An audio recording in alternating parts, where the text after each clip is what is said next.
تو وہ ان کے فتنے میں گرفتار ہو گیا.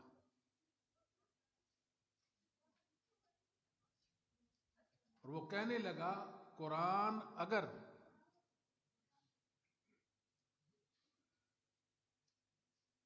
اللہ کا کلام ہے تو مجھے بھول جائے، یا قرآن اگر مخلوق نہیں تو مجھے بھول جائے. بات سمجھے، اگر قرآن اللہ کا کلام ہے تو مجھے بھول جائے. وہ بیان کرتے ہیں کہ ہم نے اسے ترک کر دیا، اس کے حلقہ درس سے ہم نے جانا چھوڑ دیا. ایک وقت کے بعد ہماری اس سے ملاقات ہوئی. پوچھا وہ جو قرآن آپ کو یاد ہے اس کا کیا بنا؟ وہ کہنے لگا قرآن میرے سینے سے محو ہو گیا ہے، مٹ گیا ہے. ہم نے پوچھا سورت اخلاص بھی نہیں یاد؟ کہتا ہے سورت اخلاص بھی بھول گئی ہے. تو قرآن اللہ کا کلام ہے جو اللہ نے انسانوں کے لیے بطور حجت اتارا ہے. یہ اللہ کی دلیل اور اس کی حجت ہے. ایک اور واقعہ سنیں جو دلائل النبوہ بہقی میں، دلائل النبوہ بہقی میں صحیح واقعہ ہے کہ خلیفہ مامون کے دربار میں بہت سارے لوگ بیٹھے تھے. ایک عیسائی نوجوان بھی وہاں موجود تھا، انتہائی خوبصورت نوجوان، الڑ، وہ بھی ادھر موجود ہے. مجلس برخاست ہوئی تو خلیفہ کہنے لگے مسلمان ہو جاؤ. دل میں خواہش آئی اتنا خوبصورت چہرہ جہنم میں جلے، اللہ رب العالمین اس کو جنت کا وارث بنا دے. دعوت دی آپ مسلمان ہو جائیں. اس نے کہا سوچتا ہوں. کر گیا. اس نے انجیل کے چند نسخے لکھے جو عیسائیوں کی، نصارہ کی کتاب ہے، عیسیٰ علیہ السلام پر نازل ہوئی. چند نسخے لکھے. کیا کیا اس میں؟ تغیر اور تبدل لایا، گڑبڑ کی، تحریف کی، کچھ آیات نکال دی اور کچھ آگے پیچھے کر دی، زیادتی بھی کی، کمی بھی کی. اور نسخے لے کر مارکیٹ میں آیا. عیسائیوں یہ تمہاری مذہب کی کتاب ہے، مجھ سے خریدو. عیسائیوں نے وہ ہاتھوں ہاتھ کتاب خرید لی. واپس گھر آیا، تورات لکھی اور چند نسخے تورات کے لکھے جو موسیٰ علیہ السلام پر نازل ہونے والی کتاب. اس پر علماء نے اجماع نقل کیا کہ موسیٰ علیہ السلام پر نازل ہونے والی کتاب کا نام تورات. اس میں بھی گڑبڑ کر دی، کچھ آیات نکالی اور کچھ باتیں داخل کر دی. نقص اور کمی تو لائی زیادتی بھی کر دی. اور نسخے اٹھا کر مارکیٹ میں آیا، بازار میں آیا. یہودیوں یہ تمہاری مذہبی کتاب ہے، مجھ سے خریدو. یہودیوں نے ہاتھوں ہاتھ وہ کتاب خرید لی. واپس آیا، قرآن کریم کے چند نسخے لکھے، آیات آگے پیچھے کر دی، کمی بھی کی، زیادتی بھی کی. مارکیٹ میں آیا، کہا مسلمانوں یہ تمہاری مذہبی کتاب ہے، یہ مجھ سے خرید لو، یہ قرآن ہے. مسلمانوں نے جب دیکھا کہا لے جاؤ اس کو، یہ اللہ کا کلام نہیں، یہ قرآن نہیں. بس اتنی سی بات پر میں مسلمان ہو گیا. یہ قرآن اللہ کی حفاظت کے ساتھ محفوظ اللہ کا کلام ہے اور محمد الرسول اللہ کی حدیث. الا انی اوتیت القرآن اوتیت الکتاب مثلہ معہ. مجھے قرآن دیا گیا اور قرآن جیسی چیز حجت میں، دلیل میں وہ حدیث دی گئی۔ حدیث قرآن کا بیان ہے، قرآن کا تبیان ہے، قرآن کی تفسیر، تشریح، توضیح ہے۔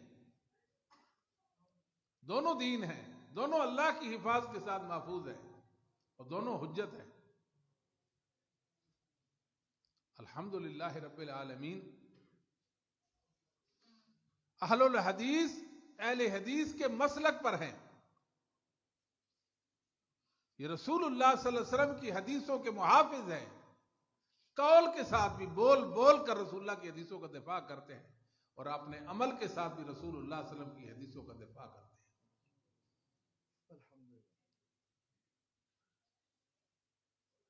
ایک واقعہ جو مناقب الشافعی میں اور آداب الشافعی، یہ دو کتابیں ہیں، ایک امام ابن ابی حاتم نے لکھی، امام شافعی کی سوانح عمری لکھی۔ آپ اندازہ لگائیں کہ امام شافعی کتنا بلند پایا امام، اہل سنت کا امام، جس کی عظمت اور جس کے فضیلت و منقبت میں ابن ابی حاتم جیسا امام کتاب لکھتا ہے۔ ایک واقعہ ہے کہ امام شافعی رحمہ اللہ کی مجلس سے بہت سارے محدثین اور ائمہ دین تشریف فرما تھے، جلوہ افروز تھے۔ مسئلہ چل نکلا مکہ کے مکانات کی خرید و فروخت جائز ہے یا نہیں۔ امام شافعی رحمہ اللہ تعالی نے رسول اللہ صلی اللہ علیہ وسلم کی وہ حدیث پیش کی کہ کیا عقیل نے ہمارے لیے کوئی مکان چھوڑا ہے یا نہیں، یا سارے کے سارے بیچ دیے ہیں۔ اسحاق بن راہویہ، امام خراسان کا فقیہ اور امام اسحاق بن ابراہیم ابن راہویہ، باپ کا نام ابراہیم، دادے کا نام راہویہ، اور باب دادی کی طرف منسوب ہوا۔ اور امام اسحاق بن راہویہ اتنا بڑا امام ہے، جب پیدا ہوا تو تاریخ بغداد میں صحیح سند سے واقع ہے کہ ان کے کانوں میں چھید ہوئے تھے، کان چھیدے ہوئے تھے ان کے۔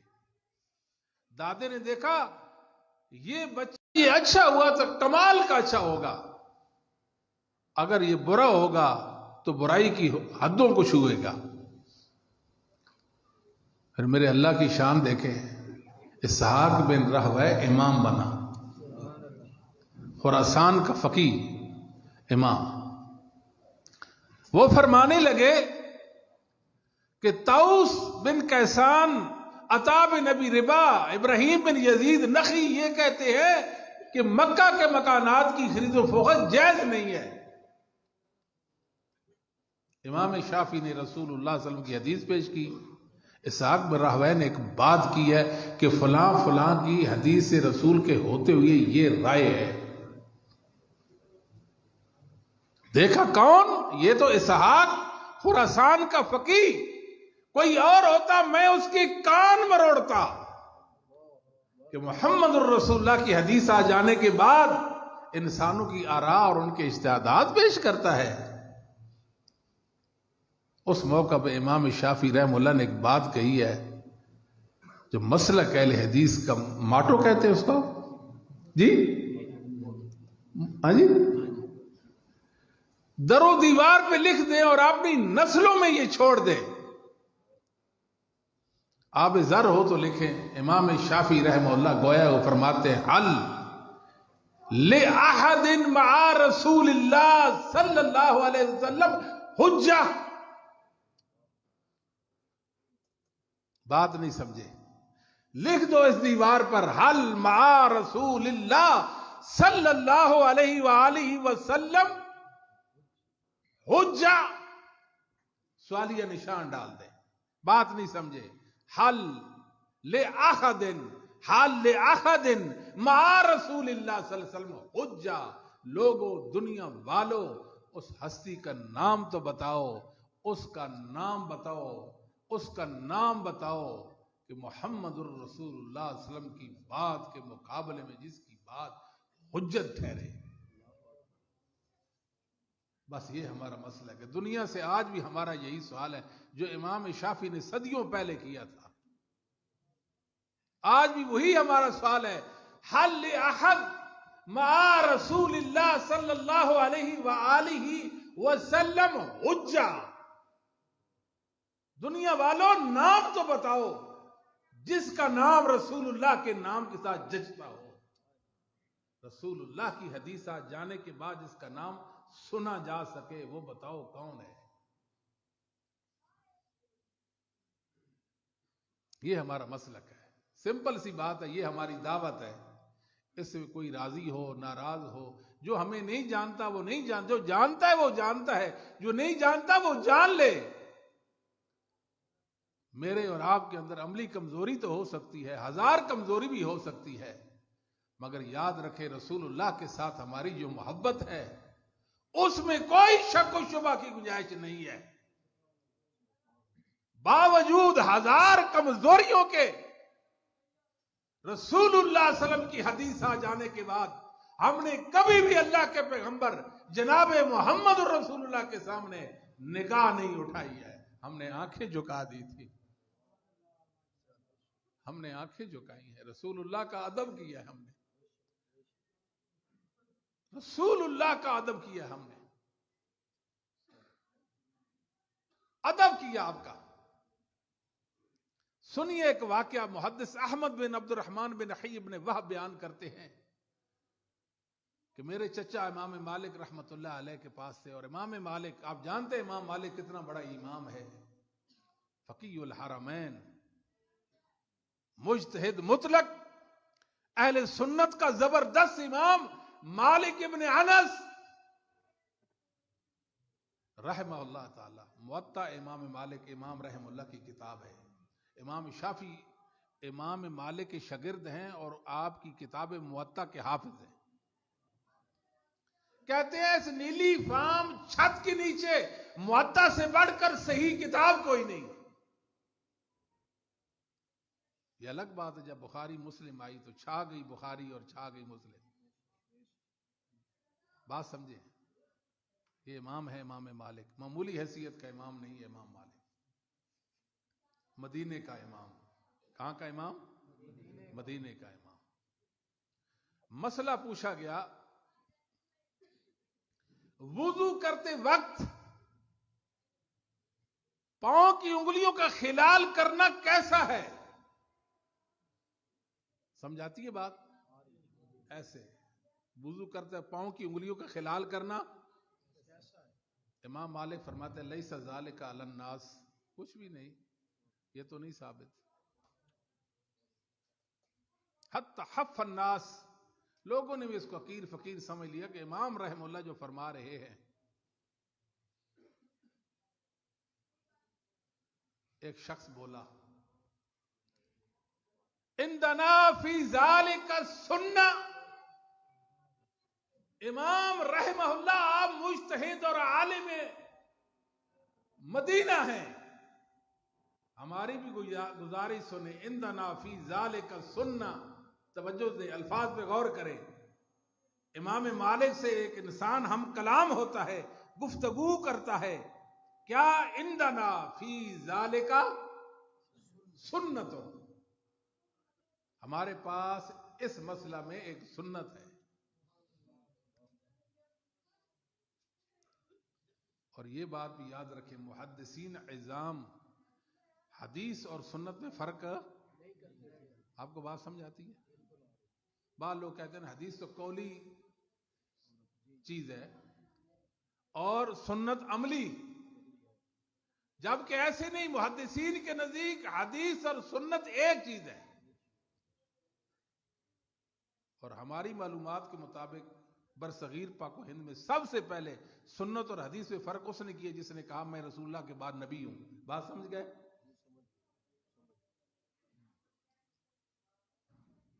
راوی کہتا ہے عندنا فی ذالک سنہ، ہمارے پاس ایک سنت ہے. امام مالک فرماتے ہیں وما ہی، پیش کیجئے کیا ہے وہ.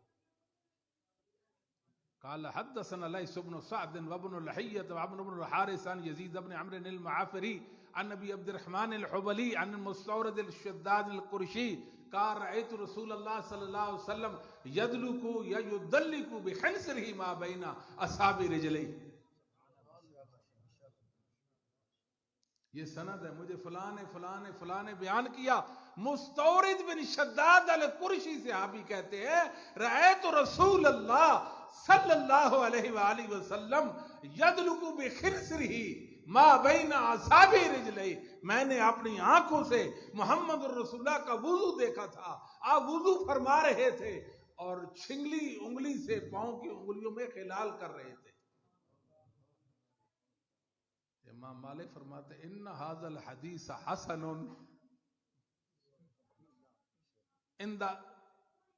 کیا فرماتے ہیں؟ ان ھذا الحدیث، بولے ان ھذا الحدیث، وہ یہ تو حسن درجے کی حدیث ہے. یہ حسن کی اصطلاح بھی قدیم ہے. امام مالک 179 میں بہت ہوتے ہیں. عندنا فی ذالک سنہ، ہمارے پاس سنہ ہے. ہمارے پاس کیا ہے؟ سنت ہے. جواب میں امام مالک فرماتا ہے ان ھذا الحدیث، سمجھ نہیں آئی؟ عندنا فی ذالک سنہ، ہمارے پاس سنت ہے. امام مالک فرماتا ہے ان ھذا الحدیث حسن وما سمعت بھی قط الا الساعة، میں نے اس سے پہلے تو یہ حدیث سنی نہیں تھی. میں نے اس سے پہلے یہ حدیث سنی نہیں تھی. راوی کہتا ہے امام رحم اللہ حکم دیتے تھے کہ وضو کرتے ہوئے پاؤں کی انگلیوں کا خلال کرو. یہ ہیں ہمارے آباء و اجداد، یہ ہمارے رہبر و رہنما ہیں. ہم ان کے خوشچین ہیں. ہم نے دین ان سے لیا ہے. ہم نے رسول اللہ کی محبت کا معیار ان سے سیکھا ہے. کوئی آئے امام مالک پہ انگلی تو اٹھائے نا. جس کی عظمت کا یہ کہنا ہے، جس کی عظمت کا یہ حال ہے کہ مدینے کا امام مجتہد مطلق ہے، وضو کا چھوٹا سا مسئلہ اس کا علم نہیں تھا، رسول اللہ کی حدیث سے گردن جھکا دی. واہ مالک واہ، میں تیری عظمت کو سلام کیوں نہ کروں، تو اسے تیرا رب راضی ہو جائے. جہاں آپ لیٹے ہیں وہاں اللہ اپنی رحمت کی برکھا برسائے اور اس مقام کو اللہ جنت کی راتوں میں ایک ایسا راتوں والا سلسلہ کر دے. دنیا دیکھ رہی ہے، ورطہ حیرت میں ہے. مدینے کا امام رسول اللہ کی حدیث کے سامنے سر جھکائے بیٹھا ہے. یہ اہل حدیثوں کی خصلت اور خو اور ان کا مذہب ہے. لوگ ہمیں نہیں جانتے. اصل مسئلہ یہ ہے، نہیں جانتے. ہماری عقیدت حدیث رسول کے بارے میں نہیں جانتے. میرے بھائیوں، ایک اور واقعہ میں عرض کی دیتا ہوں. مسئلہ یہ ہے کہ رسول اللہ صلی اللہ علیہ وسلم 3 رکعت وتر 2 سلام سے پڑھتے تھے. کتنے سلام سے؟ 2 رکعتوں بعد سلام پھیر کر 1 رکعت پڑھ لیتے. کتنی ہو گئی؟ یہ رسول اللہ صلی اللہ علیہ وسلم کے وتر کا طریقہ، رسول اللہ صلی اللہ علیہ وسلم کے وتر کا طریقہ ہے. درمیان میں آپ گفتگو آپ کر سکتے ہیں، بات چیت کر سکتے ہیں، لیٹ سکتے ہیں، اٹھ سکتے ہیں، کوئی مسئلہ نہیں. یہ حدیث احمد سے ثابت ہے، مسند احمد سے ثابت ہے. علامہ انور شاہ کاشمیری دارالعلوم دیوبند کے شیخ الحدیث، بڑا نام، چلتی پھرتی لائبریری اور مکتب، اپنے ہم مسلک لوگوں میں وہ کہتے ہیں کہ میں نے مستدرک میں حدیث پڑھی کہ رسول اللہ صلی اللہ علیہ وآلہ وسلم 3 رکعت وتر 2 سلام سے پڑھتے تھے. اور سند بھی قوی ہے، سند بھی اور سند بھی قوی ہے. میں حیران ہو گیا. رسول اللہ کی حدیث، ہم تو 3 رکعت اکٹھے پڑھتے ہیں اور 2 سلام سے 3 رکعتیں پڑھنا جائز اور درست نہیں سمجھتے. حدیث آ گئی، سند بھی قوی، بالیقین یہ رسول اللہ صلی اللہ علیہ وسلم کا فرمان گرامی ہے. لیکن ہمارے مذہب میں ایسا نہیں، ہمارا مذہب ایسا نہیں.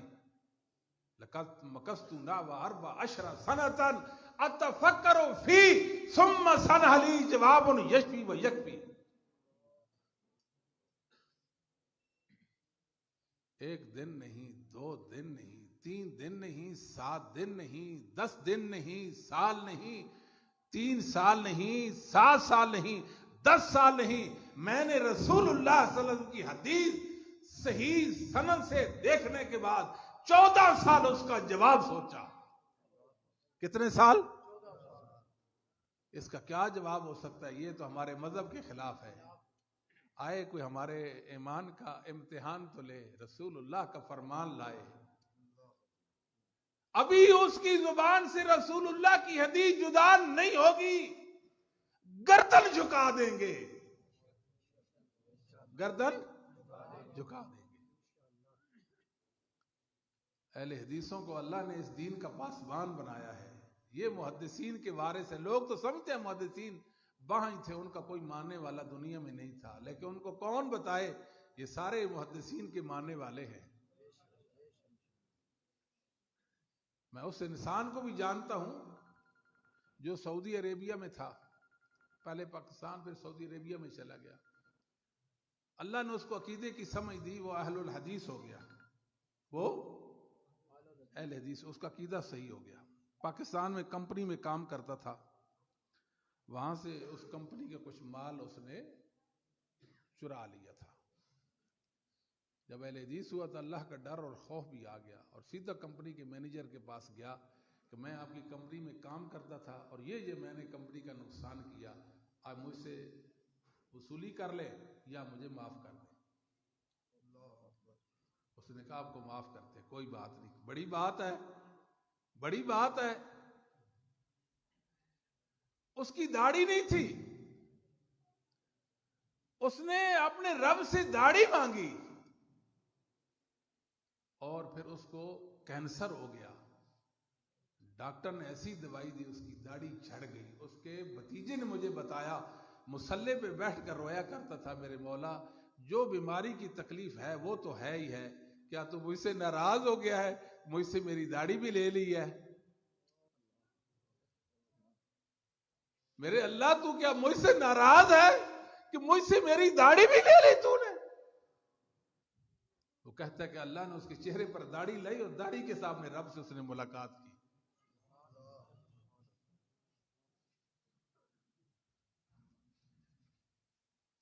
الحمدللہ رب العالمین. ہم نے رسول اللہ صلی اللہ علیہ وسلم پر اپنے آپ کو بند کر دیا ہے، بند کر دیا. دنیا نے مذاہب نکالے، فرقے گھڑے، بڑی بڑی باتیں کی، بڑی بڑی باتیں کی، بڑی بڑی باتیں کی، لیکن ہم نے رسول اللہ صلی اللہ علیہ وآلہ وسلم تک اپنے آپ کو بند کر لیا ہے.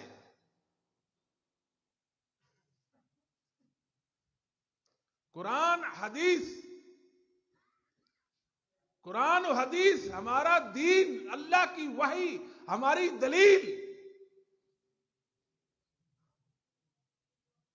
لیکن قرآن و حدیث کے ساتھ ساتھ ہم نے صحابہ کو بھی دیکھا. کس کو دیکھا؟ صحابہ کو. جو قرآن و حدیث کو دیکھے اور صحابہ کو نہ دیکھے کبھی فوز و فلاح کا مالک ہو سکتا نہیں. آپ کو بات سمجھ آتی ہے؟ صحابہ میں یار ایمان جب تک اصحاب محمد کے صلی اللہ علیہ وسلم کا طرز عمل نہیں معلوم ہوگا، اس وقت تک ہم قرآن و سنت تک اپنی دسترس کو ممکن کر سکتے نہیں. صحابہ قرآن و حدیث کا عملی نمونہ اور تعبیر تھے، اور ہمارے نزدیک دین کو ایسے اپنانا ہے جیسے اصحاب رسول صلی اللہ علیہ وسلم نے دین کو اپنایا ہے. اور صحابہ کے عمل کو، ان کے علم کو، ان کے طرز زندگی کو اللہ نے سبیل مومنین قرار دیا. وَمَن يُشَاقِقِ الرَّسُولَ مِن بَعْدِ مَا تَبَيَّنَ لَهُ الْهُدَىٰ وَيَتَّبِعْ غَيْرَ سَبِيلِ الْمُؤْمِنِينَ وَيَتَّبِعْ غَيْرَ سَبِيلِ الْمُؤْمِنِينَ. مومنوں کے راستے کے علاوہ کسی اور راستے پہ چل نکلا، سبیل مومنین کے علاوہ کسی اور راستے پہ چل نکلا. پتہ چل گیا یہ رسول اللہ صلی اللہ علیہ وسلم کا مخالف ہو گیا. سبیل مومنین بتاتا ہے کہ رسول اللہ کے موافق ہے یا مخالف ہے. سمجھ آتی ہے کہ نہیں؟ سبیل مومنین بتاتا ہے. جب تک اصحاب محمد صلی اللہ علیہ وسلم کے علم پر، ان کے عمل پر بھروسہ نہیں کریں گے، دین کو کبھی بھی نہیں اپنا سکتے. یہ ہمارا ایمان ہے.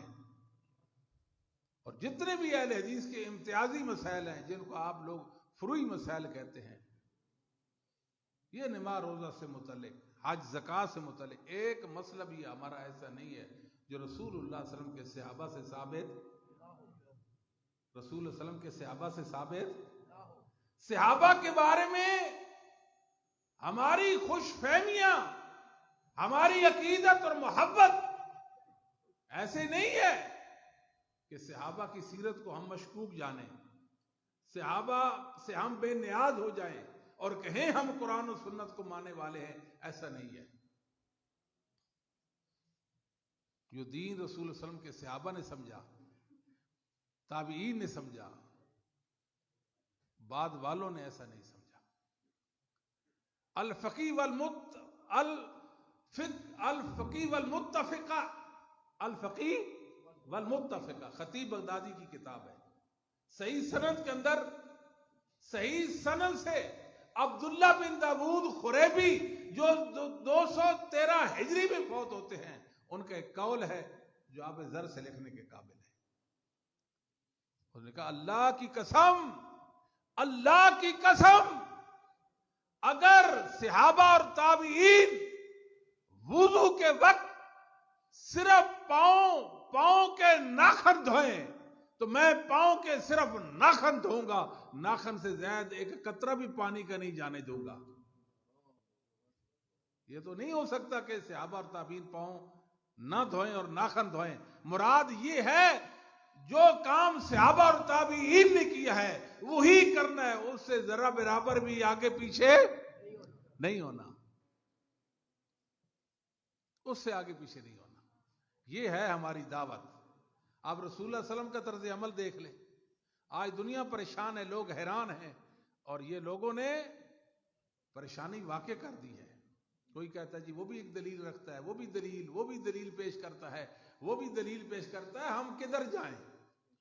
وہ بھی بڑے بڑے دعوے کرتا ہے، اس کے بھی بڑے بڑے دعوے ہیں، کیا پتا حق پر کون، باطل پر کون، صحیح کون، غلط کون؟ یہ فکر ہر مسلمان کو دامنگیر ہے۔ میرے بھائی سمپل سی بات ہے، آپ سپردگی کا کام کریں۔ کیا کریں؟ اپنے آپ کو ائمہ اسلام کے حوالے کر دیں، اپنے آپ کو تابعین اور اصحاب رسول کے حوالے کر دیں، ان سطر سے زندگی اپنا لیں، جو وہ کرتے تھے وہ آپ کریں، آپ حق پر ہیں، آپ حق پر ہیں۔ سمپل سی بات ہے۔ آپ دیکھیں ایک عمل ہے جو سبیل مومنین میں ہے، کیا ہے؟ سبیل، وہ دین ہے، وہ اللہ کی رضا کا باعث ہے، اس میں اجر و ثواب ہے۔ اگر سبیل مومنین میں نہیں تو وہ دین، آپ کو بات تو نہیں سمجھ آئی؟ بڑی سادی سی بات ہے، سبیل مومنین میں چیز ہے تو اللہ کا دین ہے، سبیل مومنین سے خارج تو دین، سمجھ آتی ہے بات؟ لو جی اب دیکھیں ذرا آپ یہ عید میلاد النبی کو دیکھ لیں، عید میلاد النبی کو دیکھ لیں، سبیل مومنین میں ملے گا؟ پھر دین ہے؟ یہ تو سمپل سی بات ہے، اس میں اختلاف کائے کا، اس میں اختلاف کی ضرورت اگر یہ دین ہوتا تو اصحاب محمد اس کو ایمان بنا لیتے۔ رسول اللہ کا اس کے ناواقف ہونا، ان کی زندگیوں میں اس کا وجود اور ذکر نہ ہونا اس چیز کی دلیل ہے، وحی میں اس کا کوئی ثبوت نہیں ہے، وحی میں اس کا سمپل سی بات ہے۔ ہم نے لوگوں کو پریشانی میں نہیں ڈالنا، پریشانیوں سے نکالنا ہے۔ ہم کہتے ہیں سبیل مومنین ہے آپ کے سامنے، جو عمل سبیل مومنین میں ہے وہ دین ہے، جو سبیل مومنین میں نہیں وہ دین نہیں ہے۔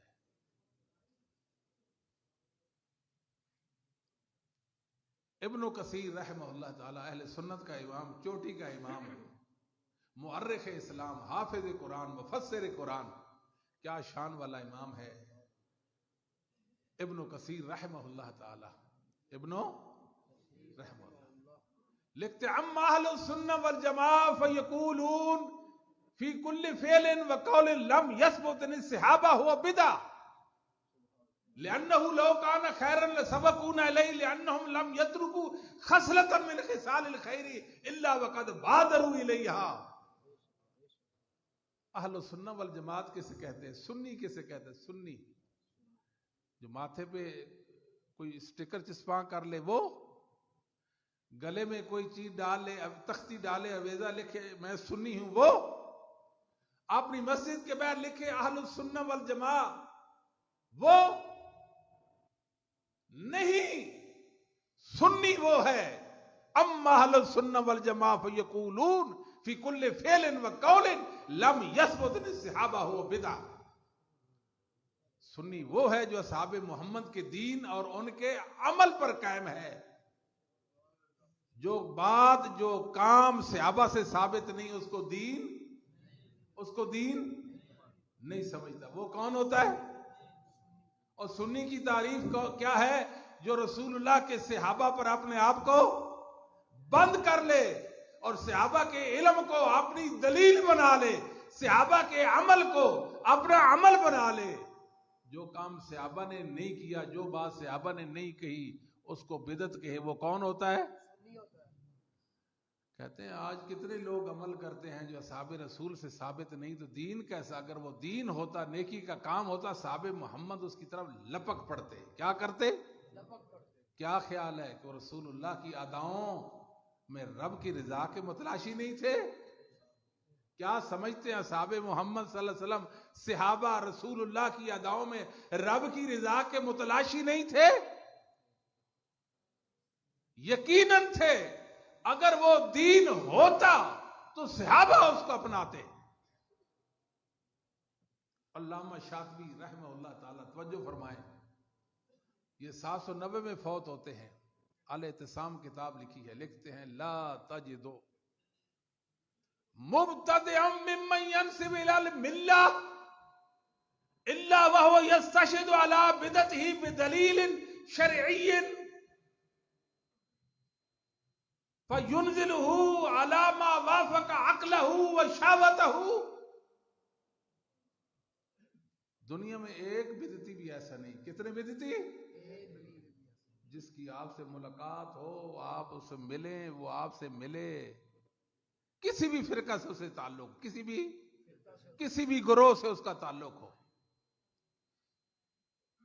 مگر اپنی بدعت پر، اپنی گمراہی پر، اپنی ضلالت اور جہالت پر وہ قرآن اور حدیث سے دلیل ضرور پیش کرے گا۔ سمجھ آتی کہ نہیں آتی؟ اپنی ضلالت پر کیا کرے گا؟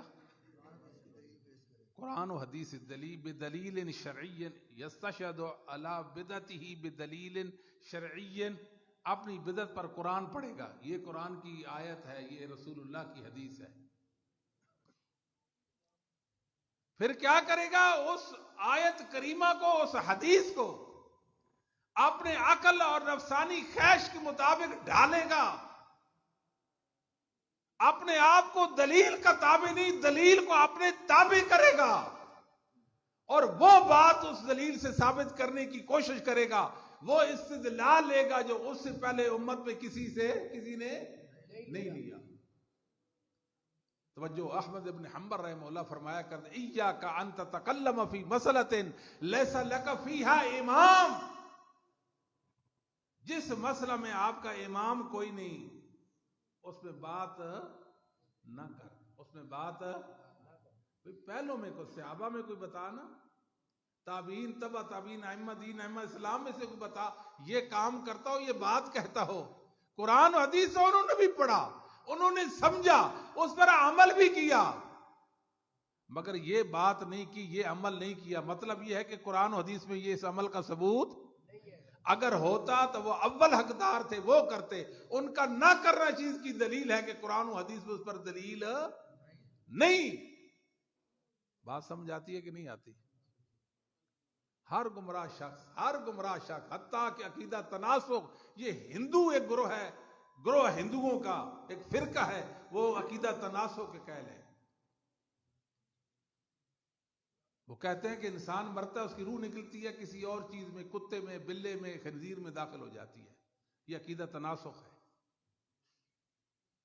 فی ای صورت ما شاء رکبت،